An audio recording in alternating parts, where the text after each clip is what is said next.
అసలు main allegation costumes process ఎలా జరుగుతుందంటే, ఇప్పుడు పిల్లలందరూ దగ్గర నుంచి వచ్చిన సాంగ్స్లో ఫైనల్ అయిన ప్రతి పాటలోంచి ఆ పాటకి తగ్గ ఏవే డ్రెస్సులు బాగుంటాయి అనేది ఇట్స్ ప్యూర్లీ నేను డిసైడ్ చేసి ఇస్తానండి. అంటే మేకోవర్లో ఈ పాటకి ఈ డ్రెస్ వేసుకుంటే బాగుంటుంది అని నేను సెలెక్ట్ చేసినవి ఈటీవీకి పంపించిన తర్వాత ఈటీవీ వాళ్ళు మాకు ఎస్ అండి బాగున్నాయి ఇవి అని చెప్పిన తర్వాత నేను అవి డిజైనర్కి పంపించడం జరుగుతుంది.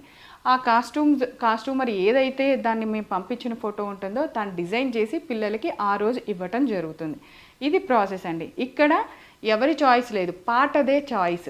పాటకి తగ్గట్టుగా మేము కాస్ట్యూమ్ డిజైన్ చేస్తాను తప్పితే అవి మనుషులకి తగ్గట్టుగా ఏ రోజు డిజైన్ చేయటం జరగలేదు. మీరు ఒక్కళ్ళే ప్రవస్తి గారు ఇది చెప్పింది. అండ్ ఇంకొక ఎలిగేషన్ కూడా చేశారు మీరు కాస్ట్యూమ్స్ పాయింట్లోనే. నన్ను కాస్ట్యూమర్ మీ బాడీకి ఏ డ్రెస్ సరిపోదు అని అన్నారు అని.